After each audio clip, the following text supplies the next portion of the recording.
We're live. This week in Virology, episode number 305, recorded on October 3rd, 2014. Hey everybody, I'm Vincent Racaniello, and you are listening to TWiV, the podcast all about viruses. Joining me today from Western Massachusetts, Alan Dove. Good to be here. How's it going out there in the West? It's going okay. It's a gorgeous day today. It was raining all yesterday and through the night. It's supposed to be raining tomorrow and through that night, but today we had a nice little glimmer, clear blue skies, some low-level scattered clouds this morning, but very, very pretty. 68 Fahrenheit, 20 Celsius. Also joining us from southeastern Michigan, Kathy Spindler. Hi, everybody. How's it out there? We currently have gray skies. We've had some rain. We're going to have more. Temperature 64 degrees. It's the wrong device. I can't translate it easily. Must be about 17, because 61 is 16. So right. I was in Brazil this week, as you guys know, and it was really warm there because they're just starting summer. And I got in this morning, but here it's quite nice. It's 21 Celsius, sunny. 54 degrees, and I had to show you, I'm looking at the weather on... yes. Oh, I have that app. It's the iPhone 6. Is that the 6 or the 6 Plus? No, it's the 6. 6 Plus is too big. Yeah, somebody posted a graphic I saw on Twitter that compared the sizes of the various iPhones to a Pop-Tart. Yeah. Well, let's see if I can... So here's a pen. Let me get these together. So it's about the length of a pen, right? Wow. Okay. Now, and of course, I had made for it a new cover. Excellent. Cover Excellent. To fit it, right? It worked out pretty well. Yeah. I actually like it. It's quite thin. Mm-hmm. The cover makes it a little thicker, but it's pretty cool. And the neat thing is, I hardly have any icons, and now these used to fill the screen of my 4S. Now you can see there's a couple of extra rows, so it's pretty big. It's cool. Toys. Gotta have them. This episode of TWiV is brought to you by the Department of Microbiology at the Icahn School of Medicine at Mount Sinai, composed of over 20 virology labs, all centralized in one building in the heart of the Big Apple. That's New York City. This department is a perfect fit for anyone with an interest in pursuing virus research. The department is presently looking to recruit prospective graduate students to apply to the program. They have a December 1st deadline. You can apply online at mssm.edu/mic. And if you're a postdoc or you want to be one, contact the faculty that you're interested in. Go to their website, same URL. Check it out. Great program. As you know, I was there. I got my PhD there. Peter Palazzi's there, Adolfo Garcia Sastre, Ben Tenhoover, and many others. Have I shown this this particular artifact that I have on TWiV before? I don't know if you can. Can you read? Am I coming up on the camera here? Come closer. Come closer. Here we go. I think you can switch to. Oh, it's a little out of focus now because maybe it's too close. I don't know. Maybe back about here. Just tell us what it reads. Yeah, I can see it. Property of Mount Sinai Hospital, NYC.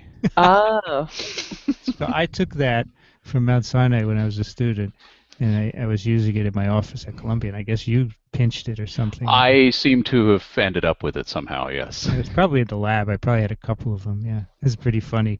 Yeah, so I appreciate their sponsorship of our show and their sponsorship of my document management all these years. I probably don't use it anymore, right? Oh, occasionally, every now and then I'll have something to staple.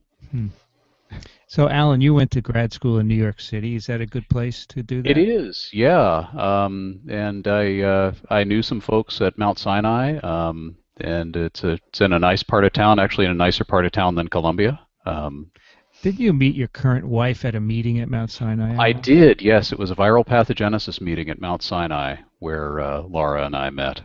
So move to New York, fall in love, go to Mount Sinai. It worked out great for me. Certainly did. All right, if you're an early career scientist and you're interested in public outreach, and you want to share your love of microbiology with the world, apply to the American Society for Microbiology's Headquarter Communications Fellow. It is a 6-month fellowship in Washington, D.C. That's where their headquarters are, and perfect opportunity to learn more about the world of science communication. They're accepting applications through October 22nd. The online app is at bit.ly/communication-fellow. It's all one word. So that's the American Society for Microbiology, who helps us with TWiV, and their headquarters is where we did TWiV 300. It's a cool place to work, right? You Yeah. guys saw it. How Yeah, it cool looked like a neat place to work. Yeah. All right, now today we're going to talk about Plant viruses. We did that this morning in Journal Club. It was so much fun. It was really good. Which plant virus did you talk about?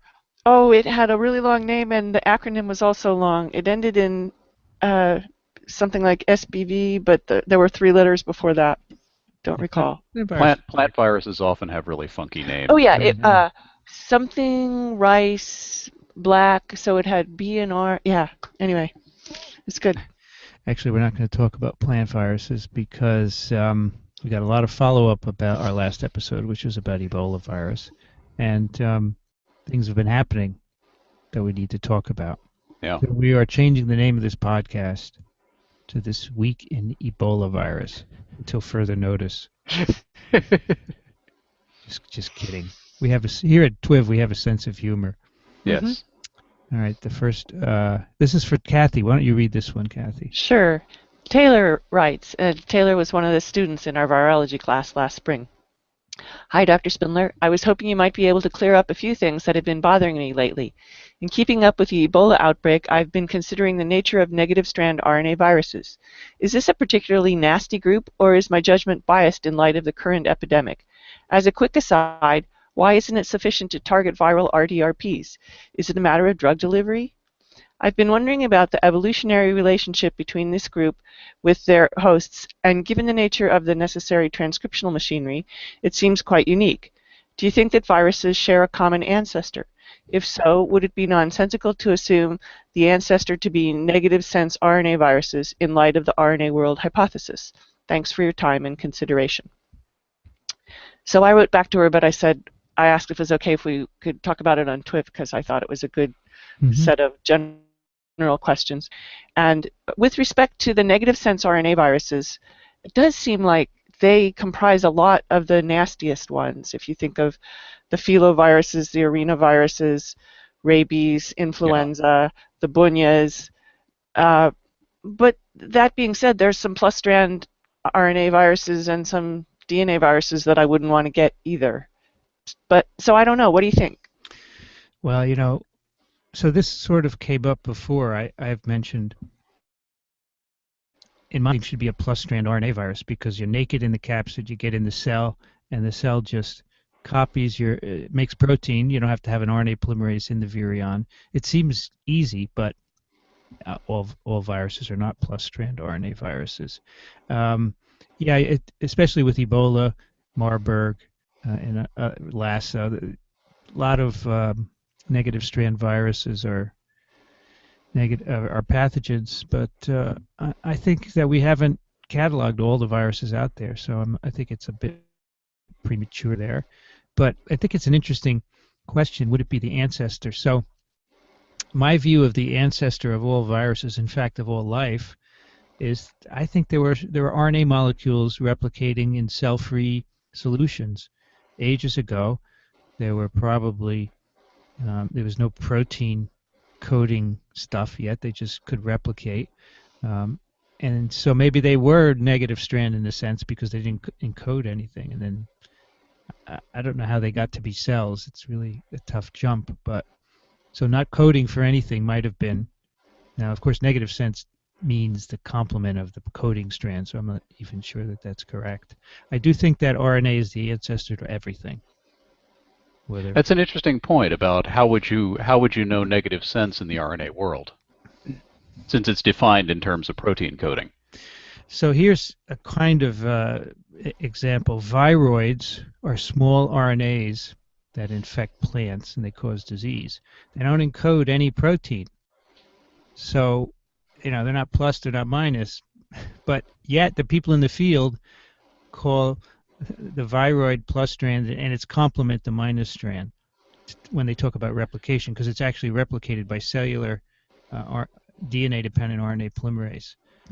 So I guess the plus strand is whatever does what you think of as the most interesting thing. it could be. It could be, right. And what about the question about targeting viral RDRPs? Well, you can. I mean, reverse transcriptase is targeted, of course, very effectively by a variety of drugs, both nucleoside analogs and non-nucleoside analogs that bind the polymerase. So you could easily develop, and people have at companies discovered compounds that inhibit RNA polymerases.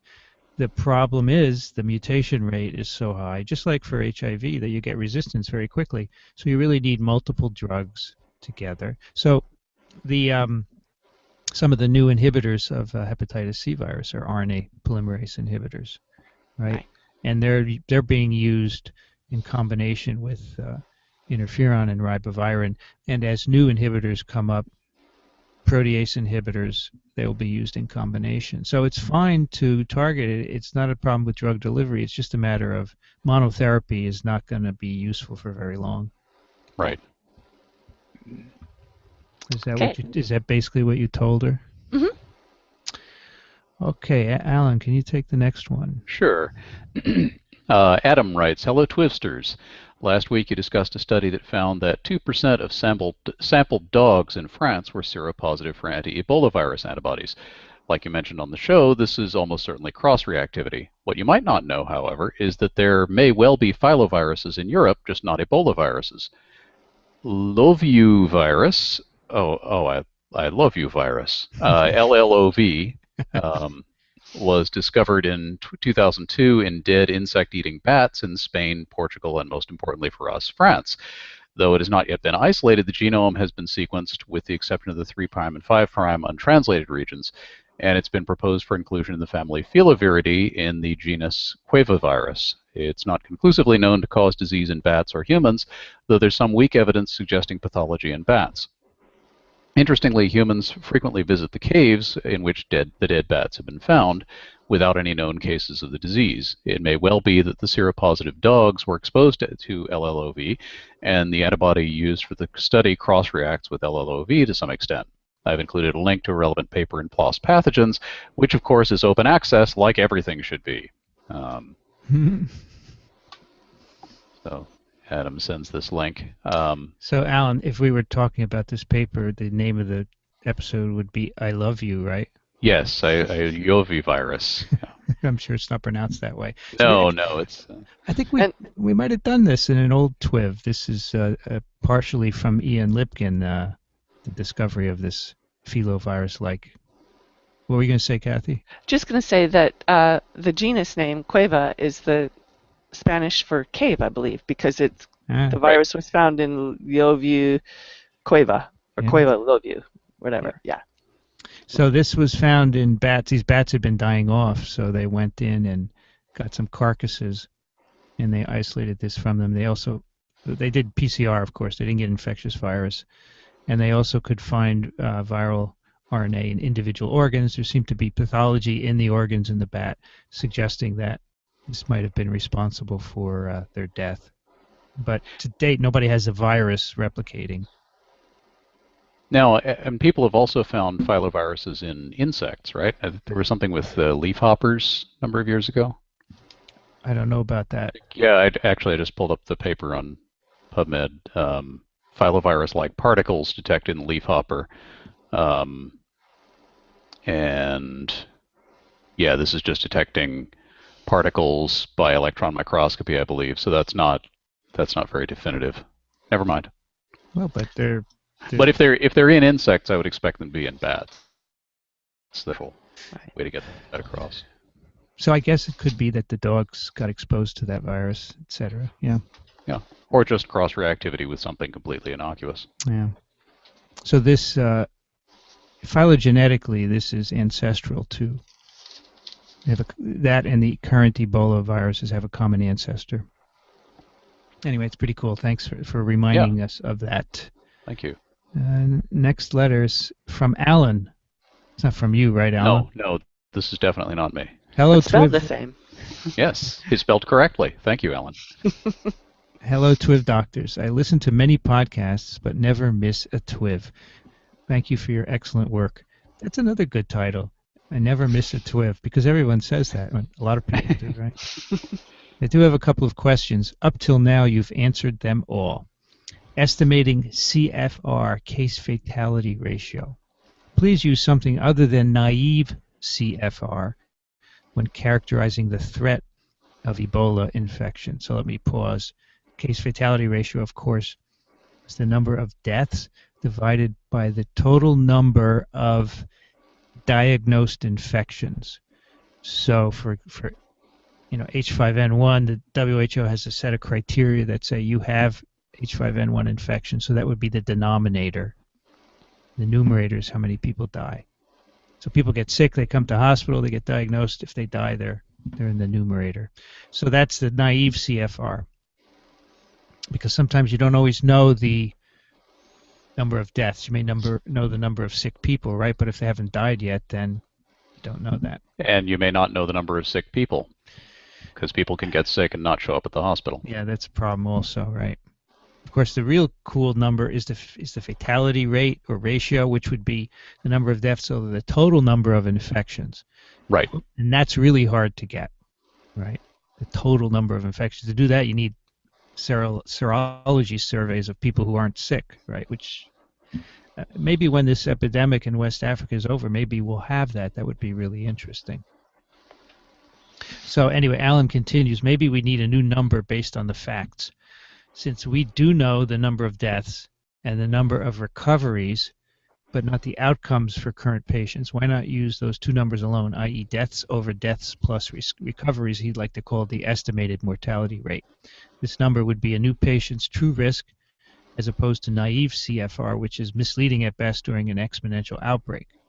When discussing with prognosis with patients, should the doctor use CFR or EMR? And he linked to a nice Lancet article which talks about this. It's case fatality rate for Ebola virus disease in West Africa. It's quite a short article which says basically that the current CFR is around 50%, depending on how you do it. And the authors of this article say that it's probably higher because of this complication with the underestimation. Right, because you're getting more and more infections. Since it's a growing outbreak, you're getting more and more infections, and those people haven't had a chance to recover or die yet. But, well, let me finish reading, and then I'll tell you what I think. However, I don't see the utility of trying to estimate future CFR by using average time lag between infection or admission and outcome. Just use the known numbers. In Ebola's case, it's only 7.5 days away. And so some of the calculations can estimate the future by saying, there's going to be this much time between when you get sick and when you die or don't die. I do see the usefulness of knowing the EMR for hospitalized patients versus untreated cases outside the fence. For instance, when deciding whether to pay for a taxi ride to the other hospital across town when turned away from this one versus just walking back home, uninfected members of the community might be interested in their odds of contracting Ebola from taking the same taxi to go shopping, etc. And he gives a link for a story. It says that people are getting Ebola infection by taxi. And that's not a peer-reviewed story. It's an independent. It's just hearsay, actually. Yes. Meanwhile, CNN will continue to use the, quote, up to 90%, unquote, number for the ratings bump. So here's my thing. First of all, 40% or 90%, either way, that's pretty high. Yeah. And I'm not sure a physician would make any decision if it were one or the other, right? No, if you've got something that's got a 40% case fatality rate and you've come to the hospital, they're going to treat you as if you're about to keel over. Yeah, so I don't see the practical therapeutic value. I mean, this is great for having an overview of the outbreak, right? But see, the thing is, the CFR, in this case, we've learned this, is totally based on therapy. I think we're going to learn this. We don't have enough numbers yet. But, everybody that's come to the U.S. so far for treatment has survived. I think if you treat people properly, and many others have said this as well, you're going to survive. And So it's not, you say treat people properly, it doesn't necessarily have to involve a lot of these experimental compounds. It's just supportive care, keeping the person hydrated seems to make a big difference. Right. that's right. Yeah, it's not just an experimental drug, right? So I I'm personally really, this is a revelation for me that it's not just the ultimate virulence of the virus, but it's how you treat the patients. I can imagine a situation where the case fatality rate would be less than 10%. So I don't know that this has a practical value. Yeah. No. Right. All right, he continues another topic. Amplification versus attenuation. What would cause amplification versus attenuation of virulence and morbidity for a rapidly mutating virus such as Ebola? I listen to TWiV, so I understand that viruses tend to reach a truce with their hosts by becoming less lethal but often more virulent.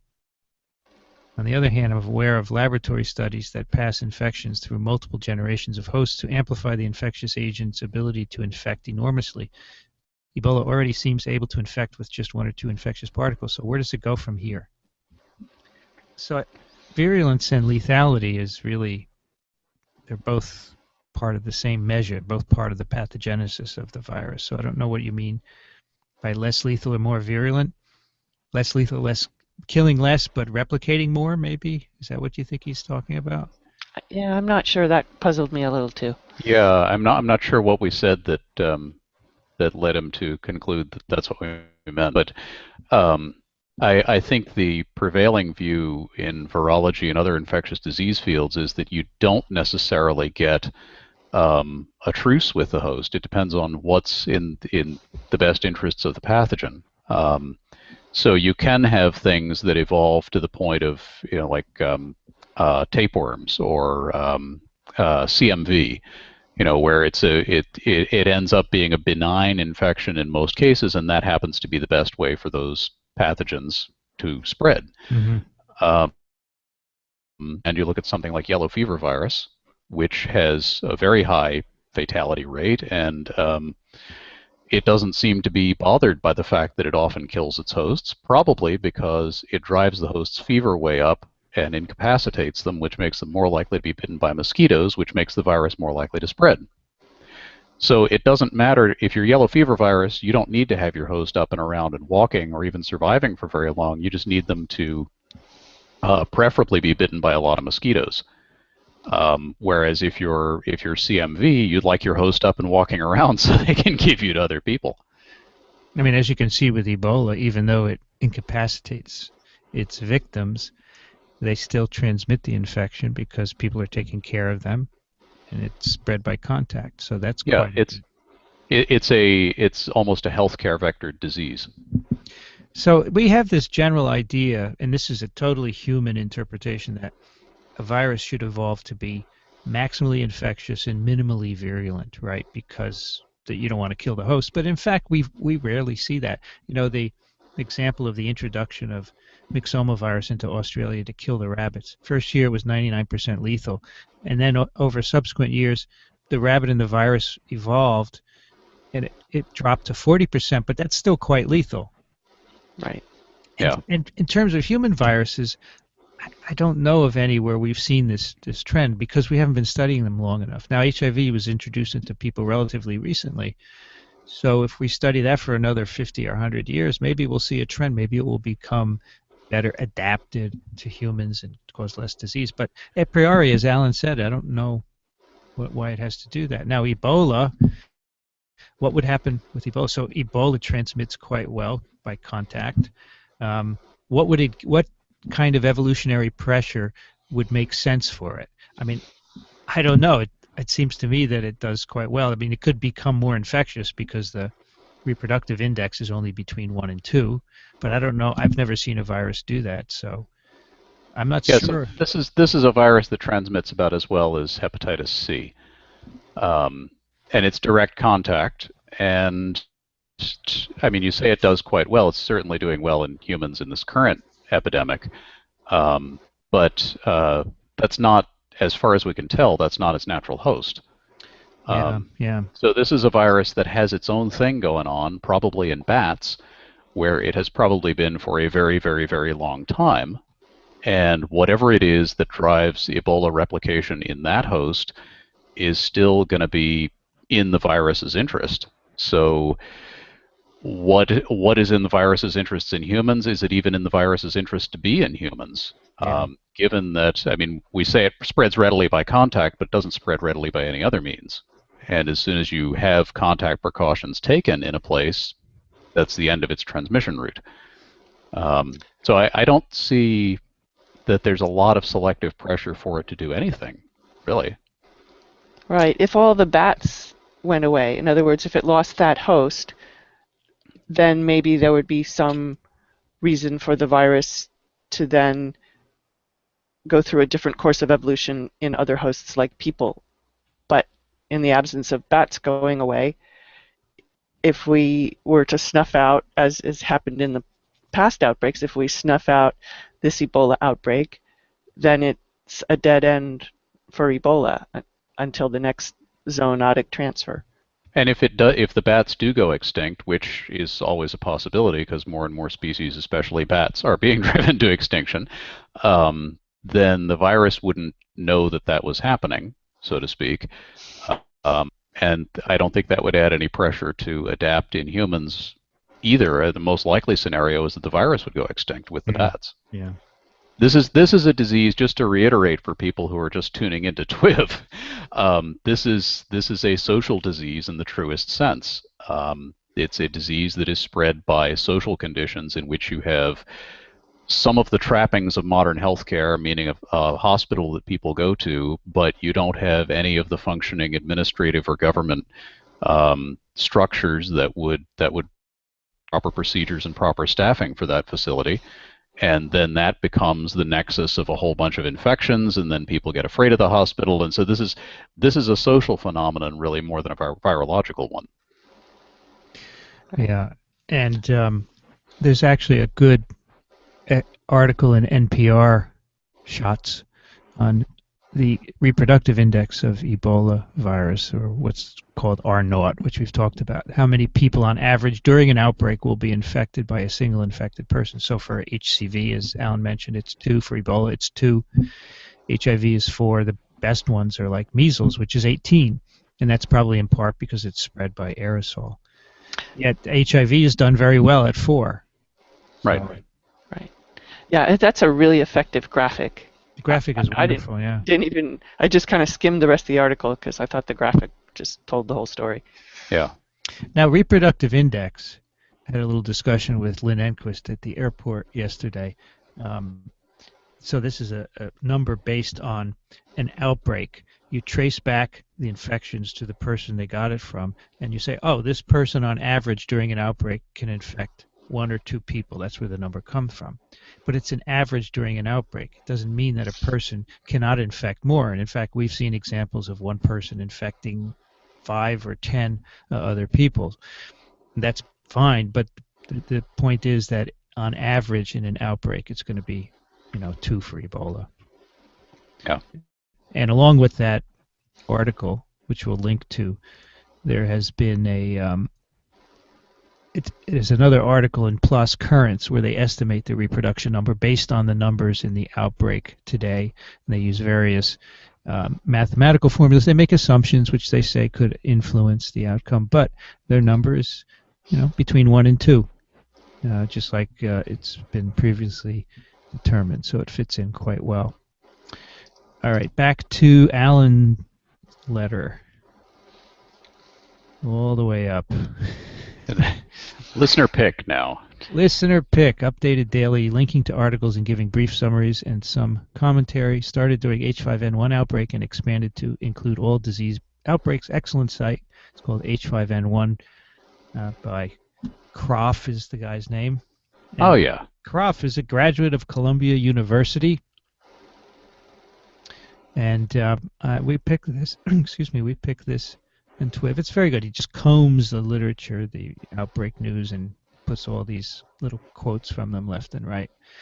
And we picked this on TWiV number 23. Wow, that was a long time ago. But you Yeah. can pick it again. It's good. Alan is a retired engineer. Look at that, Alan. Yeah. We're back to Kathy with Wink. Okay, Wink writes, it sounds like the panel assumes that public health interventions are known to be effective. I do not believe that has ever been the case. Please consider the following. Number 1, cholera was waning in London before John Snow's intervention.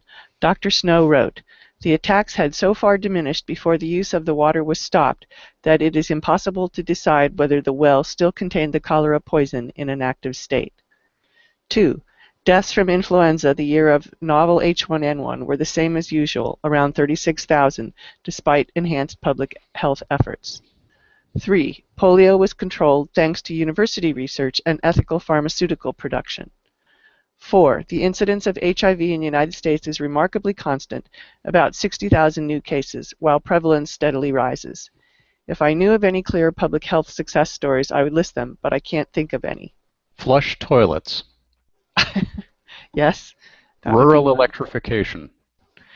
Yeah, I count seatbelts, Yep. campaigns against cigarette smoking, and I could make an argument for every infectious disease case that he mentions. Yes. So I, for instance, found this graph of HIV prevalence and incidence from 1980 to 2010, and the number of people living with HIV, it started increasing again. That's presumably because the plateau is potentially because of public health interventions to get people to not have unsafe sex and other kinds of things. And then the increase is probably because now more people are living with AIDS because of HAART, the highly active antiretroviral therapy. So I think this graph points to success for HIV, and as I said, I could make an argument for each of these other ones as well. So polio absolutely. Yeah, I think we just have a different. Well, I think he doesn't definition consider of success. he doesn't consider a pharmaceutical as part of public health. Public health, yeah, I think he's interpreting as just making, like we were talking about in the Ebola episode last time, quarantine, tracking cases, and so forth. But that has worked to limit the outbreaks previously. SARS. SARS was we had no drugs, right? Yeah. Right. We still can't do much about it, but it got contained through public health interventions. Now flu doesn't. And if you're saying that distribution of a vaccine is not a public health effort, then what are you saying about H1N1? I think the problem with H1N1 is that first, it's people don't do the thing. They don't wash their hands. They don't do the right things, and they don't get vaccinated. Yeah, exactly. I mean, and the polio story that he brings up, yeah, it was university and pharmaceutical research, but who got people to get that vaccine? That was a huge, huge public health effort, sure. And there's no other way to characterize it. It was not the clinics that were set up to vaccinate everybody against polio were not nor the pharmaceuticals. The companies weren't saying, go out and get our vaccine because we want to sell more vaccine. Right. So my story was guinea worm eradication. So yes, this has been pushed by Jimmy Carter and his foundation. Guinea worm is transmitted to people through the water they drink, and all he did was have them filter the water through sari cloth and modify their where they got their drinking water. So Rita Colwell. With cholera?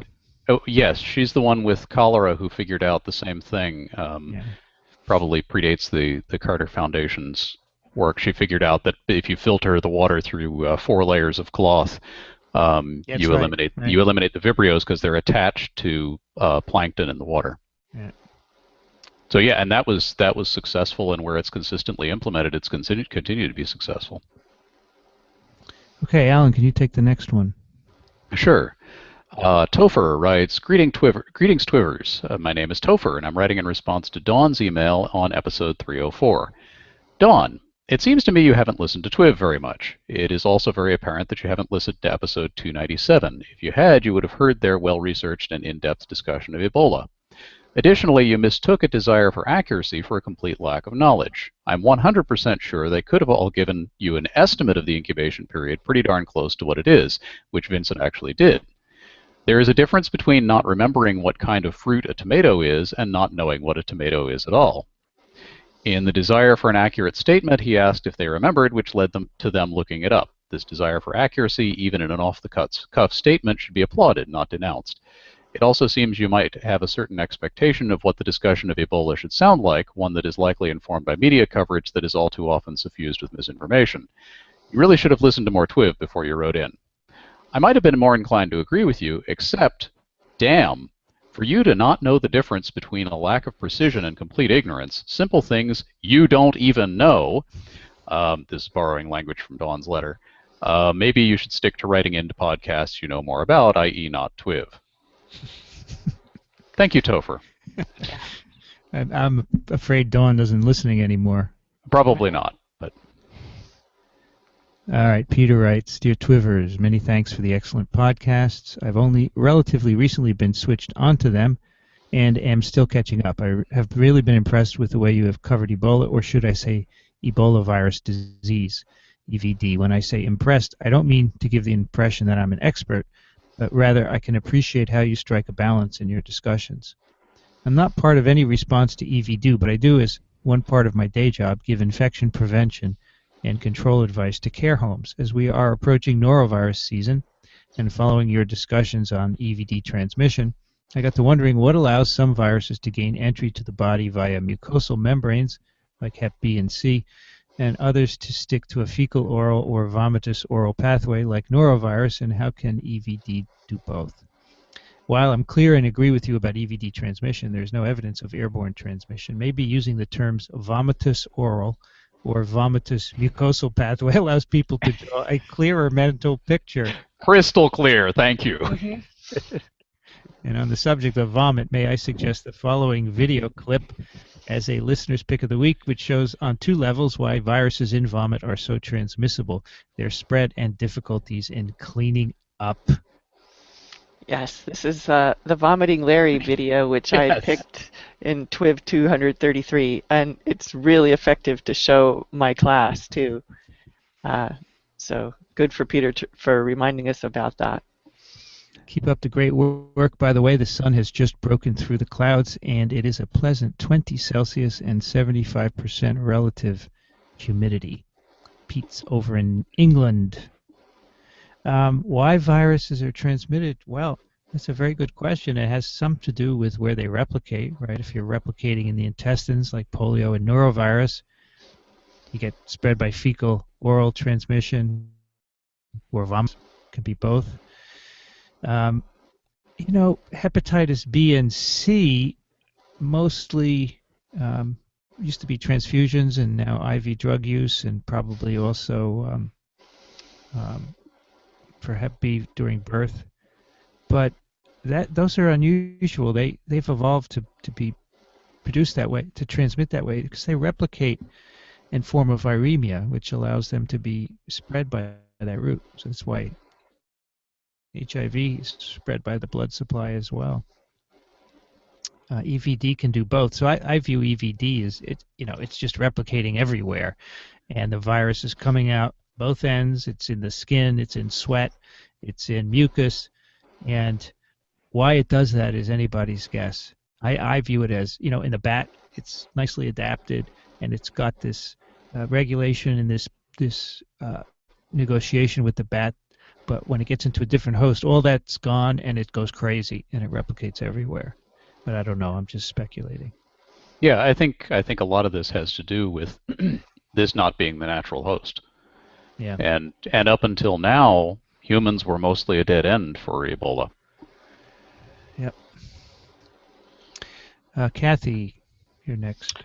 So the next one is from Cameron, and he sends us a link to an article where Anthony Branberry, the chief of the United Nations Ebola mission, says there's a chance that the deadly virus could mutate to become infectious through the air. So then Cameron writes, "Hi again, guys and gals. I can't believe the media. How irresponsible is this? Nothing to say how this could actually happen other than viruses mutate. I assume it is scare tactics to make the authorities take the epidemic seriously. My worry is that this kind of public panic will create far worse problems than Ebola virus ever could. Also, in seeing the response in Texas, one case of Ebola and an ambulance is taken off the road. Don't they know about bleach? If they use up an ambulance every time they have a patient infected with a virus, they better buy a whole lot more ambulances. Do they do that when they transport a patient that turns out to have hepatitis C? Keep up the great work, guys. It seems that the world needs some common sense more than ever, and you guys are the voice of reason when it comes to virology. Cheers, Cameron. And I really couldn't bring myself to read that article in the Telegraph in detail, but I did skim it, and I got to the end and was happy to see that they had contacted Professor David Heyman, Chair of Public Health England and Professor of Infectious Disease Epidemiology at the London Hygiene and Trop Medicine, who said that no virus transmitted by bodily fluids, as Ebola is, has ever mutated to airborne transmission. I would say even broader, no virus has changed the way it's transmitted as far as we know. Right. Right. I thought Not within a particular host, no. I thought we're done with this, but I guess it's going to linger on forever, right? It's going to go on forever because it's the news hook that won't die. Yeah. It's, how do we keep scaring people about this so that the story still sounds relevant to them, and this is how you keep scaring people about it. And it's unfortunate that it's somebody with the gravitas, potentially, of the chief of the United Nations Ebola mission saying this kind of thing. How does he know this? He's not, is he talking to someone who told him this? Because like Kathy, I couldn't make it through the article, but I'm not sure what the entire context was of the conversation in which this was stated. But and of course, if you press somebody, is it possible that this could happen? Of course, it's possible. Pigs can fly. Yeah, pigs can fly. Give them enough evolutionary time, and they can. They won't be pigs by the time they do, but they could. By the way, we are doing this as a Google Hangout today because I'm at home. I just got back from Brazil, and I don't have my usual recording equipment, so the audio is not the usual pristine quality that you're used to, so I'm sorry about that, but at least you get a TWiV. And it's not a pre-recorded one, because I know if I used the pre-recorded one this weekend, you'd get mad that it's not Ebola. Okay, so all the noises you're hearing, sorry about that. And you can get video, right? They'll be able. This will be archived, right? It's going to be video. Yep, there'll be video up as well. All right, Alan, I believe you're next. Okay, Tom writes, today's New York Times, it's October 2nd, so that's yesterday, had a front page article on Ebola. Interesting to note that the first USA victim of Ebola was symptomatic, told the staff he had recently been in Liberia, was sent home anyway. He returned 2 days later and was then admitted, diagnosed with Ebola. Government and health officials seem more interested in CYA than public health. I'll let the viewers expand the acronym. The public should demand the dismissal of any such officials knowingly lying about this event.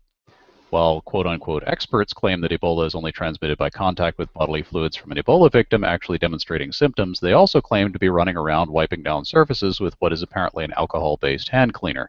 From what I've read, these hand cleaners are effective for bacteria and some viruses. I think even you and your guests will admit that our real knowledge of Ebola is limited at best.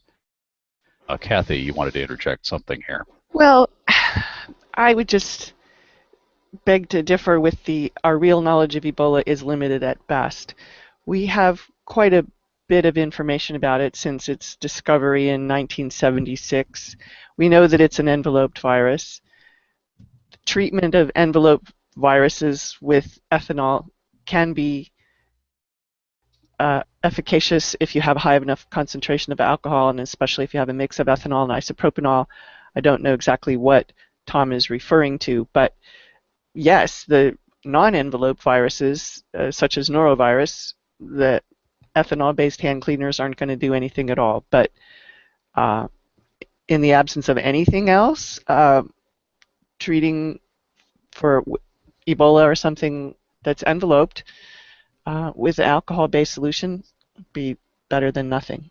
And I'm frantically trying. I'm not on my usual browser because we're doing the Hangout. I'm trying to get a PubMed search going up, but I am pretty sure that we actually have specific data about Ebola virus inactivation So this isn't just, it's an envelope virus and it should be inactivated. I think the experiment's actually been done, if I'm Yeah, not in mistaken. fact, CDC and WHO say you can use a alcohol-based sanitizer to inactivate infectivity. Yeah, so the example of how this is not a tremendously easy virus to get. You can disinfect easily with alcohol or with bleach or with probably other sanitizers, um, and it's transmitted by direct contact.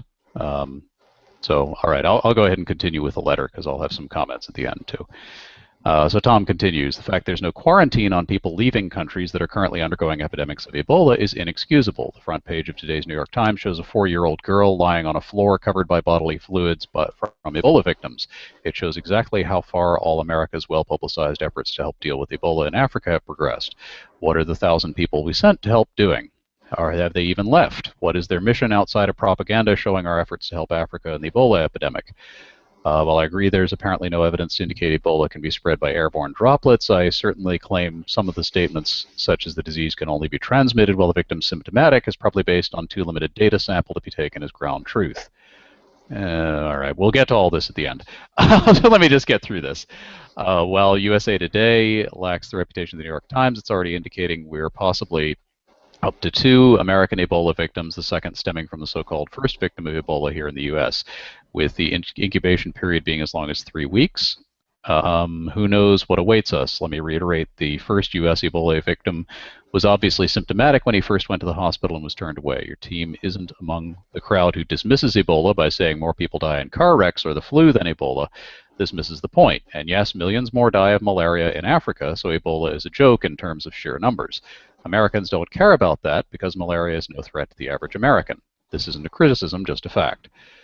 Is the Ebola cat out of the bag? I suspect it is, yet the public's been fed a lot of malarkey based on practically no thorough scientific investigation or knowledge of Ebola. Poo-pooing idiots who don't know squat about Ebola and make claims about aerosol spreading the disease is all well and good, but I think you should also address the fact going on about no bodies on this disease, limited numbers, and viewing it as an African problem. And by the time of your next podcast, who knows what the USA Ebola victim count will be. Let's be sure your podcast doesn't change the statement, the truism in time of war, the first victim is truth, to in the case of Ebola, the first victim is truth. Okay, Tom. We have more from Tom later. Same Tom? Yeah, it's a different topic, so I think you can address Okay, it. all right. So, about this whole lack of knowledge on Ebola, you're wrong. We know an enormous amount about this virus. It has actually been studied way out of proportion to the number of infections that have occurred historically. This is something that has been worked on really, really extensively. And if you search a website called PubMed, which will allow you to search the peer-reviewed biomedical research, you will find that that is the case. You'll find an enormous amount of work that's been done on Ebola, answering many of the questions that you're trying to raise here. Now, some of the other issues, why haven't we quarantined the countries where Ebola is happening? First of all, that doesn't work. Historically, that has not been a successful route. And secondly, it generally tends to make things worse. Because if you implement or try to implement some kind of a quarantine on a country, the very first thing that will happen is people will try to flee that country bypassing the quarantine, and then you completely lose track of them. So that's not a good idea at all. And this notion that the New York Times running a photo of a 4-year-old girl lying on the floor disproves that anybody's gone over there to help is kind of preposterous, because a news photographer's job is to find interesting, newsworthy photos. So they're going to go to the very place where they can find an interesting and newsworthy photo, and that's not going to be the place where everything has been brought into order. They're going to put that on the top half of the front page of the paper to Yes. potentially sell newspapers. Exactly. For those people who still buy hard copy newspapers. And if you don't buy hard copy newspapers, it's going to be on the front page of the website. So right. This is what the market demands, and this is what the photographers are going to get. Nothing against the photojournalists. It's a noble profession, but they are assigned to go there and find the news. And there's a lot of this phenomenon has been documented in many situations where they will deliberately go to, of course, the place where the most interesting thing is happening. So that's always what you're going to see. The news is skewed in that respect.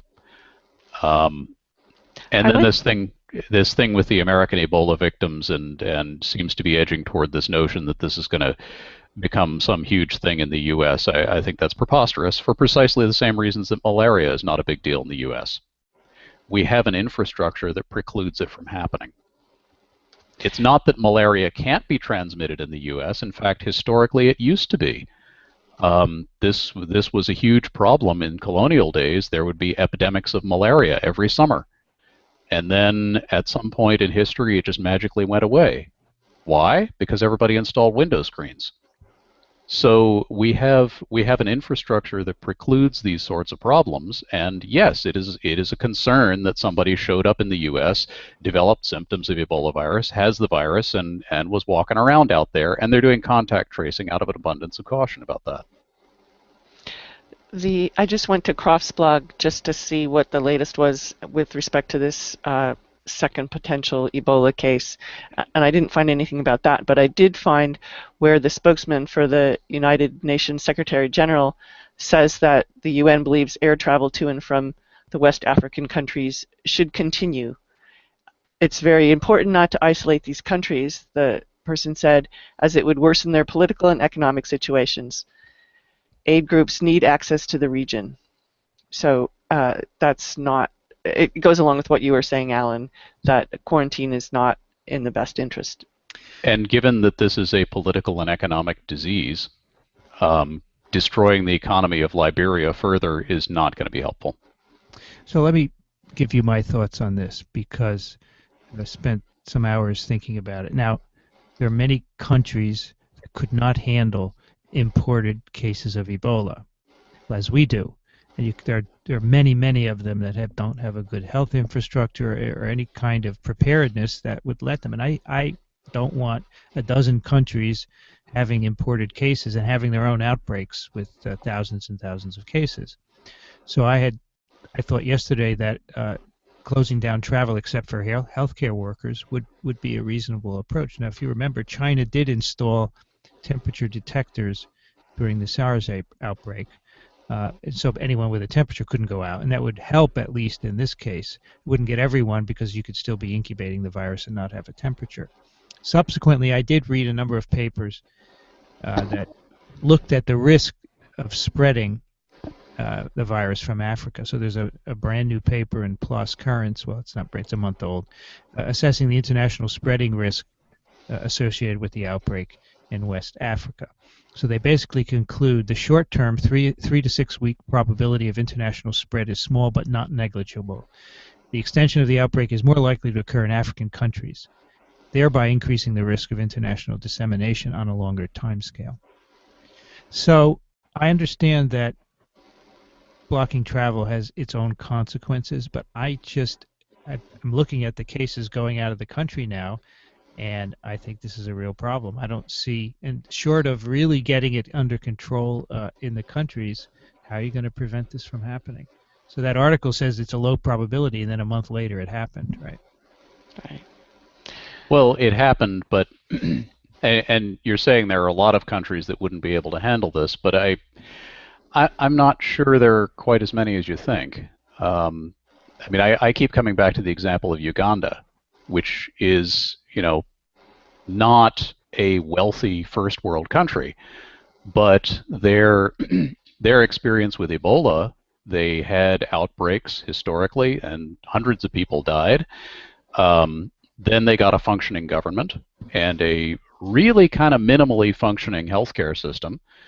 They were able to implement the proper procedures, and now sporadically you'll get 1 case, 2 cases, virtually no spread. So if a country like Uganda can do it, why can't many other countries that we might not think of as being highly advanced economically handle this equally well? Well, it could happen, right? Of course. Just because Uganda did it doesn't mean that. No, and I understand that they were keen to deal with it because they had this happening there, whereas Yeah. someplace, Latin American countries may not have had, since they have had no experience with this, Right. they may not have had as much motivation to put those procedures in place. But um, I don't see this as I see the risks of stopping travel to and from these countries as far greater than or rather, the harms of stopping travel to and from these countries is far greater than the risk that's posed by allowing it. Look, it took them months to diagnose Ebola as causing this problem in these countries, and Yeah, that's part of the problem why it's getting out of control.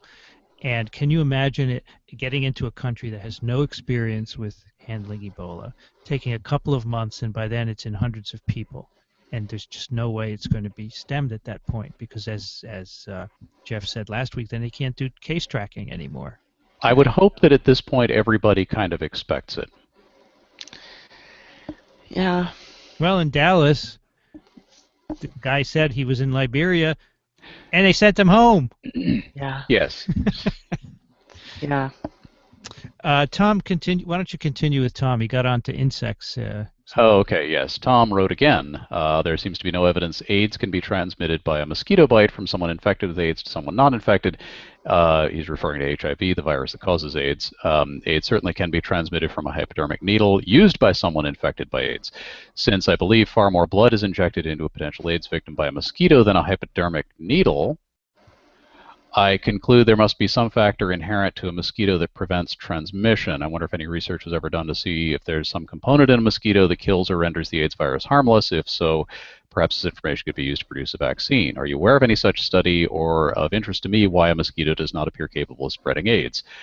The premise of the argument is wrong, because a mosquito does not inject blood from its previous meal into its next host. It injects saliva, whereas a contaminated needle is actually going to provide direct blood-to-blood contact. Mosquitoes do not provide direct blood-to-blood contact. Their behavior pattern is that they feed, and then after feeding, the female mosquito is completely loaded with blood, can barely fly, goes and rests and digests the meal. And then after that meal has been digested, and she lays eggs, she goes and she finds another host and feeds again. So there's a whole cycle that goes on there, and viruses that can be spread by mosquito have gone through a substantial amount of evolution to be able to capitalize on that. In fact, that was the premise of the journal club that we had this morning about the plant virus, where they were looking at how does the virus get from the midgut, which is essentially the stomach of the insect, out into the rest of the body, into the hemolymph, so that it can get to the saliva where it needs to be transmitted. And this particular virus seems to have evolved a tubule mechanism that allows it to do that. So the virus itself has to be very well adapted to life in the insect, and then in this case in the plant as well. But in the case of HIV or Ebola, the virus is going to have to adapt to the insect host and the mammalian host. And as they say in engineering, this is not a trivial problem. Yeah. So I found a website by a guy at Rutgers who it's called "Why Mosquitoes Cannot Transmit AIDS," and he talks about these issues. So basically, the HIV is inactivated in the stomach of the mosquito. It's digested, and it never makes its way to the salivary gland. And he said also it could be that the mosquito could get virus on its mouth parts, or could somehow get blood on the next person. But he said there's not enough viremia with HIV to prevent that. So he basically to allow that. So it's not happening with HIV. We know that for sure. So I've got to put a link to that. There's another article I found. Can we get AIDS from mosquito bites from 1999? Again, the virus does not replicate in the mosquito, and it's got a low titer in the blood, so this is not happening. So some viruses, one virus I know of, can be transmitted without replicating in the host. I've forgotten which one it is now because it's such high titer in the infected animal, but most have to replicate, get from the gut to the salivary gland, as has been pointed out. And then he sent another link later about, so this is all part of our discussion of could Ebola virus be insect transmitted, and we talked about AIDS, and that's why this is coming up. There's a website from Stanford. It might be part of a course or something. It's just called Are Insects Ebola's Natural Reservoir? And it provides some suggestions. A single replication study conducted during the late 1970s suggested that Marburg virus could replicate in mosquitoes. However, the paper is in a German journal that I couldn't find, and anyway, Marburg is not Ebola, right? So there's very little evidence as far as I see. Now, it says in this website that we really need to study this more, but as far as I know, there's no epidemiological evidence indicating that a bite is a risk factor for getting Ebola. No, and there are many good reasons why it shouldn't be. This website is copyright 1999 by Tara Waterman, so it could be that it's just never been taken down. And I don't even know from a class. Yeah. Yeah, I don't know if this was a student paper submitted for a class, like discuss reasons why or why not this might happen, and this student then put it together. I don't know why this was put together, but it is not a very persuasive page. It's the kind of thing you're going to find if you search for Ebola in insects, right? Sure. All right. Is it my turn? I don't remember. I think so. Matthias writes, Dear TWiV, I wondered if you want to talk about the Ebola conspiracy theories in a future episode. The accusation that Ebola was created and patented by the U.S. government, to be precise. I've seen this nonsense going around for months now, and 2 weeks ago, the Daily Observer, Liberia's largest newspaper, published an article claiming exactly that and was dutifully quoted by all the virology on the Facebook, which, despite the name, was a reliable page until then. What the conspiracy theory refers to is a patent for Bundibugyo, which was applied for but never granted, and he gives a link to that. The application obviously refers to an isolated strain and methods to detect it, not some way of creating the virus itself. The problem is that it is unsurprisingly written in a very dense and technical style, and laypersons will almost certainly get the wrong impression from it, that is, if they even bother to read beyond the headline. To find out that the patent was never granted in the first place takes active research that nobody is going to do either. I found only one article where a life sciences patent lawyer explicitly debunks all this, and it's in German. So I would be happy to translate if you decide to do this.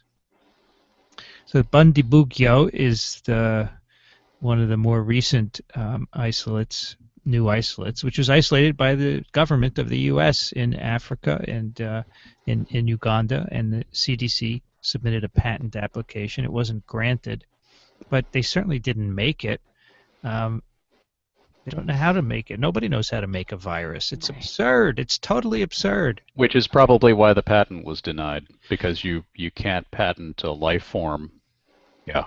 I think they probably were going for diagnostics or something. Of course, they were. This is the type of patent you would file, especially back in the boom times of the biotech industry, and you want a company to commercialize ways to detect this virus, so you're going to have to protect the intellectual property around it. So what do? You file a patent on the virus so that you can detect it.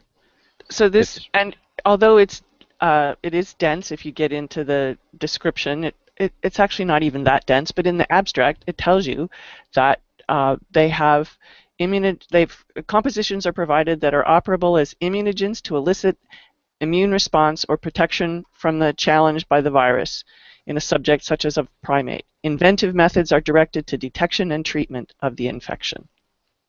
So this is to make vaccines and diagnostics. Right.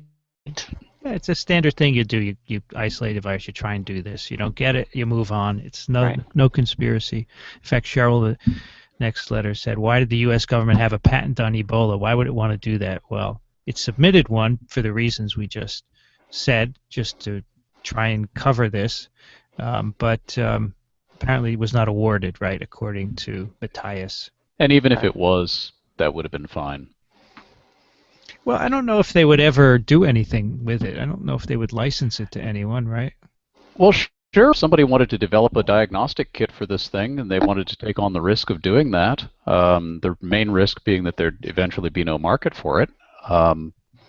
Yeah, you'd want that to be patented to tell your investors that nobody else is going to beat us to this after we've done all the hard work. Okay, so if the government wanted some company to work on something that would protect the company, that would be the idea. Absolutely, and in fact, under the Bayh-Dole Act, you just about have to file for patents on stuff like this. Okay, so our patent lawyers who are listening, just let us know if we're right on that. Yeah, please fill me in on that, but I'm pretty sure that this is something that is just standard procedure.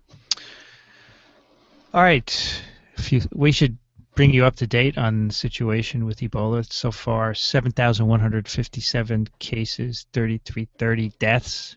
And as we talked about and others have noted, that's probably an underestimate and not up to date, as Jeff told us last week. Apparently in Nigeria, things have stopped spreading. They seem to have controlled the outbreak, which you may remember.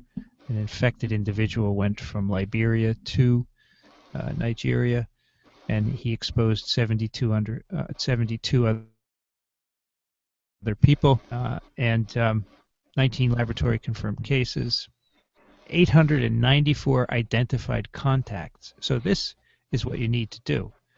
But of course, if you have one infected person, it can be done. So that's over, apparently. There hasn't been a case since September sometime, right? Right, and this is Nigeria. This is Nigeria. So this is good. And Nigeria can't get rid of polio, but they can do this. So this is really nice. Mm-hmm. I think that's a good story. So there's MMWR has a nice story on it. New York Times also had a very nice story. And then, of course, we've already talked about the Texas story. It's gotten a lot of coverage in the Times. ProMed Mail has a very nice summary of what happened, as does the CDC. A man traveled to Dallas from Liberia, and a few days afterwards he went to the emergency room. He was sick, and as I said earlier, he told them he'd been to Liberia, but apparently the physician didn't get that information, so he was sent home. Yeah, what I heard was it had to do with electronic records, that Something maybe screwed up. it either got in or didn't get in or just wasn't seen or whatever. Yeah. So a healthcare worker takes the history, right? And then the physician looks at it. It seems to me that physicians should want to know the travel history. If it's not in the electronic record, that's fine. But he or she should have said, where has this person been, right? Right. Yeah. I don't know. I don't think it'll happen again probably after this. So anyway, later he came back and they isolated him, and samples are positive for Ebola. So now they're tracing all his contacts and seeing and watching them, including a couple of school kids, right? Mm-hmm. 5. And they're quarantining his family and bringing in food and groceries for the next groceries and water and whatever for the next 21 days. Now, according to ProMed Mail, he had helped carry someone, a pregnant woman who was sick, to the hospital in Liberia. She was turned away because it was full and died that evening, but he helped transport her in the car, and that may be how he got infected, but who knows? There's so many rumors spreading about that. Right. And evidently there's a departure form that people fill out on leaving Liberia, and he checked that no, he hadn't had contact with anybody from Ebola. So now the Liberian government is claiming that they're going to arrest him on his return because he lied on his form. That's the least of his concerns at this point. Exactly. If he makes it back, right? If he decides to go back, yeah. Right. Yeah. I mean, I would suspect that he's going to survive because he's getting the right, the intravenous treatments and so forth. But, I mean, he really should not have done this, right? But this is going to happen over and over no matter what you do. People will always try and go where they're not supposed to go. Yeah. So that's the first unintentional importation of Ebola into the U.S., right? Yep. Is there something else going on about in terms of Ebola in the U.S.? Not that I could find from the Crofts blog in a quick look. I didn't get all the way back to where I'd read it yesterday, so. Okay. Yeah, the news is really dominated by this case in Texas. There's still a couple of suspected cases in various places around the U.S., but nothing confirmed yet that I can see. So I think this is a good example of how it should work. This patient came in. The second time he had they got his travel history. They isolated him. Send samples to CDC. It's Ebola positive. He's isolated and treated, and it's not going to spread most likely. Right. And this should happen in most countries with good response programs put in place, right? Or even marginally adequate response programs, yeah. I don't know. I mean, I don't have the same feeling that you do for this. I'm just worried that we're going to have a dozen outbreaks all over the world. And if we can stop it, let's do it now. But there are people, the epidemiologists say it's a low priority, it's a low possibility event. Okay. So apparently they're not shutting down transportation. So let's see what happens. Now, how did Rich Condit get involved here, Kathy? He sent us this email yesterday, and he said, I wonder if LASA doesn't provide a model for what to expect. There's a steady state annual 5,000 fatalities, and human-to-human transmission is possible, though I don't know how efficient. I wonder how often it is exported, this is LASA, and whether or not there are problems with spread. I certainly don't recall much news about it. Maybe it's mostly rural in Africa, and that makes a difference. Just a thought. Also, he gave a link, and the case fatality ratio for LASA is really only about 1%, according to this link. And it's up to 15% in hospitalized cases. So that could be a big difference between LASA and Ebola. Maybe we should do a LASA episode one day. Yeah. Maybe we should. Yeah. There's a lot of viruses we could cover. Call it LASA Come Home. So I wanted to throw this out. So we got caught with Ebola. We really should have had vaccines and antivirals, right? But we didn't because we didn't give it the priority. There's actually a Business Week article this week with this horrid cover with dripping blood letters saying Ebola is coming. The article inside is actually quite good. It goes through why the monoclonal antibody therapy never made it very far, because Ebola was classified as a bioweapons threat, and the Department of Defense took over driving the research, and they didn't think it was important, so it basically stalled. It's actually quite a good read. So in hindsight, you can always be smart, right? But now let's see if we can learn. What do you think we should be ready for with vaccines and antivirals besides Ebola? What viruses? I mean, I know it's going to cost money, but let's say the countries of the world decide money is not an object. What should we get ready for? Would Lassa be one of them? Maybe. Potentially, yeah. How about MERS? MERS, SARS. I'd go for influenza. Well, people are trying to do that, right? And that's already there are already stockpiles of vaccines against H5N1 and H7N9, I think. Yeah. I would say Nipah and Hendra too. Who knows, right? Sure. But in the context of all this, all these efforts to develop technology, I think what often gets shortchanged is that the underlying causes of a lot of these problems are not virological or technological. It's fine to have a technological solution for the people who can afford it, but the reason Liberia is having this outbreak is not because there isn't a vaccine. The reason Liberia is having this outbreak is because they don't have a properly functioning country. And I know that's a much harder, it seems like a much harder or more nebulous issue to address, but a lot of the things that could be done to fix that just haven't been. And that, I think, is what's unconscionable here. Well, the thing is that if we had a vaccine or antiviral, we could have stopped it long ago, no? No, I'm not convinced of that at all. We have a vaccine for polio. We have a vaccine for polio. We have vaccines for measles, mumps, rubella, diphtheria, pertussis, tetanus. I mean, we've got anti-malarial drugs. We've got all kinds of vaccines and treatments. We have a very effective post-exposure vaccine for rabies, and we can't even control human rabies.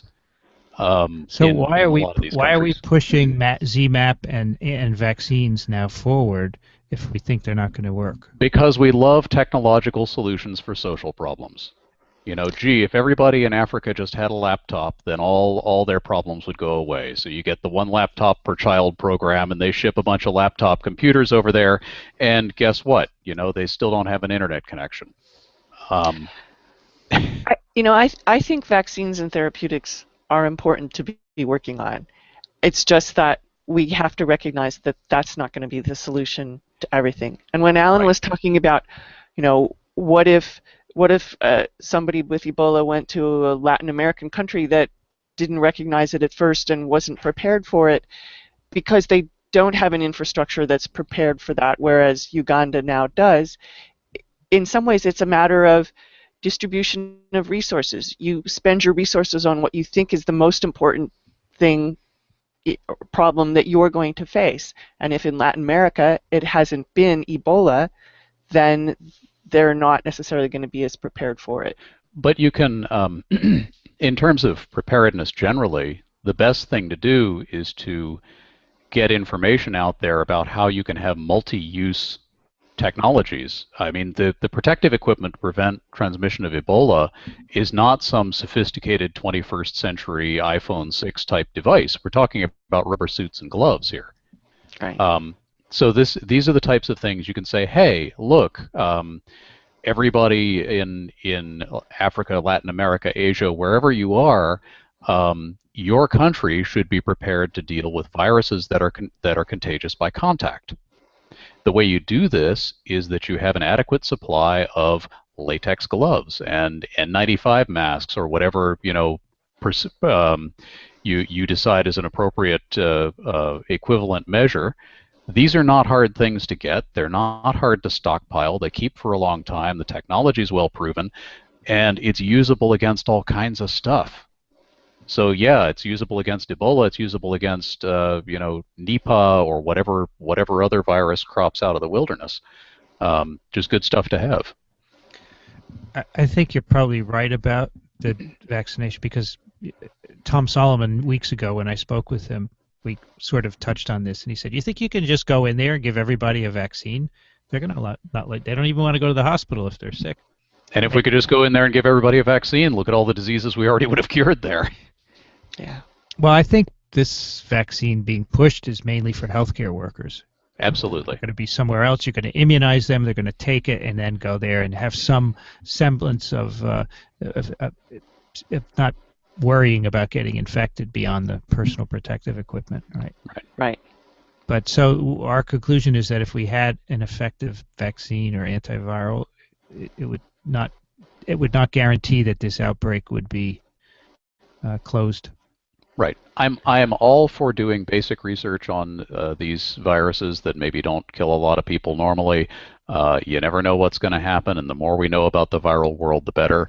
And I'm in favor of doing at least getting through the preclinical studies on candidate vaccines if you find some interesting ones. Mm-hmm. But I would not favor pumping millions and millions of dollars into clinical trials for whatever hypothetical virus might come along. Well, the problem with clinical trials is that if it's something that is only an outbreak of a few cases or small outbreaks, whatever, you're going to be hard pressed to get that clinical data. Yes. Yes. I mean, you could do a safety trial, but Right. I would say even Yeah. going to that point, the money would be better spent on fixing infrastructure problems. I know it's unglamorous, and I know it doesn't get politicians reelected, and that's the problem, but that's where, it's like the earlier thing about public health interventions. The stuff that saves lives is the indoor plumbing and the seat belts. Well, as you know, there's a general sense of criticism now emerging in this country that we should have had this already. And that's why I wanted to chat about this a little bit, that, the decision was made that Ebola was not a high enough priority to do this. And, should we do it in the future for other viruses or not? To get there, you're going to do basic research because you're going to have to figure out how to deliver antigens, which antigens, what's the correlate of protection. I mean, that's going to take a while, and that's going to tell us interesting stuff. You're going to learn stuff, and you're Yes. going to learn things you didn't expect you were going to learn, right? And you're going to learn things that'll help you probably in dealing with other viruses. Sure, sure.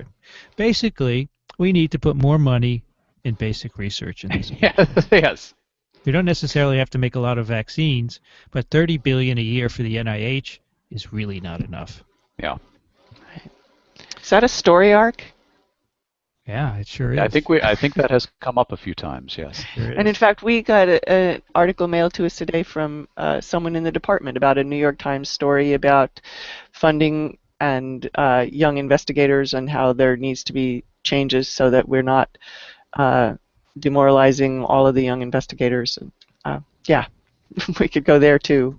Why don't we do some picks of the week? Did you want to do the EVD68 uptake? We could mention it, yeah. So enterovirus D68, CDC says now 500 confirmed cases in 42 states. These are respiratory illnesses by enterovirus D68. So when we talked about it a couple of weeks ago, it was far fewer than that. It was just in a couple of Midwestern states, remember? Yep. Mm-hmm. 42 states. So this is really, I guess, part of the reason for its spread is going back to school, right? Absolutely.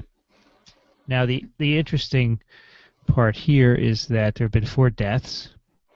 4 patients died. So the U.S. mortality rate of enterovirus D68 is now infinitely higher than that of Ebola. Right. Wait, why do you say that? Right? How many people have died in the U.S. of Ebola? Oh, yeah. 0. 0. Four individuals died. They were positive for this virus. We don't know what if the virus caused their death or not. That's very difficult to sort out. And there have been 10 kids with now neurological problems, and some of them have the virus, but they also have some other viruses as well. So we don't know what's going on there. A group of 10 children in Colorado hospitalized with limb weakness, cranial nerve dysfunction, and abnormalities in their spinal gray matter. And Boston's children have 4 patients with the same symptoms. Michigan in Washtenaw County. So That's our county. now people are saying, how does this respiratory virus get into the CNS? If in fact that's what's happening, we don't know. But I'm not surprised. This is an enterovirus like polio. Sure. Gets in the lung, it replicates, establishes a viremia, and can get into the CNS in rare cases. So I don't think this is too surprising. But what's going on here is really not clear yet. This is just the beginning. It's not like Ebola. We know Ebola virus is causing this outbreak in Western Africa. We're just not sure here. So we'll follow that. Although maybe no one's interested, right? They want to hear about They want to hear about it. I don't know. People around here are sick with stuff that's upper respiratory or respiratory of some sort. Someone I know, their son was in intensive care with, I never did find out whether EVD68 was confirmed, but that was definitely suspect. Sure. So my daughter and I just got over a respiratory virus that I don't know what it was, but it was pretty annoying. Yeah. My wife somehow didn't get it, so I guess I don't know if she already had it or what. But the interesting thing about D68 is that up until now, there have been less than 100 cases. Yeah. Since 1960-something when it was first identified. So either we're getting better at detecting it, maybe that's a big part of it, or there's some other reason, but we'll follow. Yeah. Stay tuned. Absolutely. Let's do some picks now. Okay. Sure. Kathy, what do you have? I picked an Ebola thing. So back when we were doing our genetics of susceptibility project and we were in full swing, I needed to use the UCSC genome browser a lot. That has genomes. First, I think human and mouse genomes were the first, and now there's lots and lots of organisms there. And we got, I'm still on the listserv for that. We got an email recently that they have a genome browser for Ebola, and they've set up a portal page where they link out quite nicely to viral zone and a couple other things from this link that I included, but also to the UCSC genome browser where they've compiled a bunch of Ebola virus sequences with some help from key players. And even though was moderately adept with the genome browser for the mouse genome, I can't quite figure it out for the Ebola virus sequences, but I just haven't spent the time with it. So if anybody's interested in sequences and accessing them there through the UCSC genome browser, it's available publicly out there. This is nice. You should put TWiV on. That thing at the bottom, general interest links. They have Nova. They have a couple of other song. Right. Put TWiV Right. down there, guys. Come on. Give us a bump. Yeah. We're giving them a bump. Mm-hmm. Indeed. Alan, what do you have? I have what will be a regular video podcast. This is just episode 1 of it. It's called Under the Knife. And the woman who does it is, I believe she has a PhD in history of science or history of medicine. So she's started this videocast series about the history of surgery. And it's I'm sure it's not an accident that she's starting this right before Halloween, which I think will get things off to. And this episode 1 talks about the development of surgical saws, and it's very, very entertaining, very well done. It's just a few minutes long, but very well produced video, and obviously she's got to get to episode 12 before we know if it'll persist. But it's a fun watch. Cool. All right. My pick is Volume 1 of the Annual Review of Virology. It's a brand new journal. These are actually books that are put out by Annual Reviews Incorporated. There are many, many famous ones. I screwed up your link. I'm sorry. Yeah, the link doesn't work anymore, I noticed. Yeah, I was trying to get my YouTube link in, and I think I can fix this. Anyway, it's they started a new one. They have biochemistry, microbiology, all sorts of annual reviews, and they started one on virology. So there's a very nice webpage where you can watch videos of the founders talking about why they did this. But Volume 1 is online open access until September 2015, so a year. And you can download it. When I read that, I thought you meant it was September 15th this year. And I thought, that's too late. I thought it was cool. till. Let's see if I could do it now. Maybe I'm wrong. Alan, he fixed the link. Yes. Yeah, it's complimentary online until September 2015. Excellent. So you can download this this first edition. It has articles. It has 1, 2. And you better download it before September of 2015. Yeah. 40 years with emerging viruses, inventing viruses in the microbiota. Role of a vector in arbovirus transmission, and I wrote an article with Graham Hatfull on Fire and TWiV, experiences in bringing virology to new audiences. Oh, cool. Cool. So check it out. And Graham recorded a video about it. We have a listener pick. You heard one already, H5N1. This is from... Also the Vomiting Larry video. Right. Yes, right. Sure, we'll put that up again. You can't have too much vomiting, Larry. Then we have another one from Dara who says, "Hi TWiVers, PhD student in immunology at Stanford and big TWiV fan here. I wanted to share an outreach project that I and some colleagues recently put together as an immunologist's response to the anti-vaccine movement.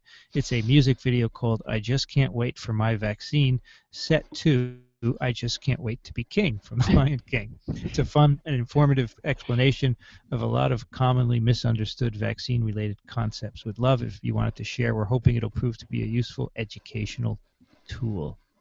So definitely give you a TWiV bump. Yeah, this is really good. Nice. Fun. Oh, and while we're on the topic, I got my flu shot this week. Did you? I got mine last week. Oh. Yeah. I was in Brazil. Okay. But I'll get it next week. All right. And one thing I just wanted to mention back when you were talking about this episode being a video, if people didn't watch TWiV 300 and they only listened to it, then they didn't get the Easter egg that's in the video at the end of TWiV 300. Just something fun to check out. Yep. Thanks so much for your consideration. Dara rhymes with Sarah. 70 degrees and sunny like yesterday and tomorrow. That's Palo Oh, Alto. those Californians. Yeah. Yeah.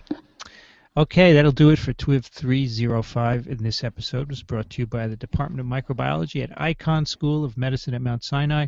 You want to do a graduate program in virology, check out mssm.edu/MIC. They have a December 1st deadline, so you have a little bit of time, but don't wait. If you get your application in, it gets reviewed faster before everyone else. Check it out.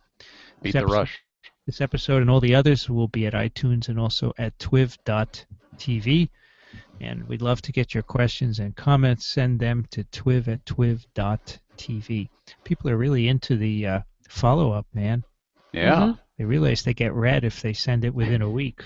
And if it's relevant to the previous topic, yeah. Sometimes I get them Friday morning. Yeah, it's pretty cool. Alan Dove is at turbidplaque.com, also on Twitter. Thank you, Alan. Always a pleasure. Kathy Spindler is at the University of Michigan in Ann Arbor. Thank you, Kathy. Thanks. This was a lot of fun. And I'm Vincent Racaniello. You can find me at virology.ws. You've been listening to This Week in Virology. Thanks for joining us. We'll be back next week. Another TWiV is viral. And now you get to see the TWiV after dark. Usually we shut the recorder off. Oh, we're still okay. And we decide what the title's going to be. Yeah.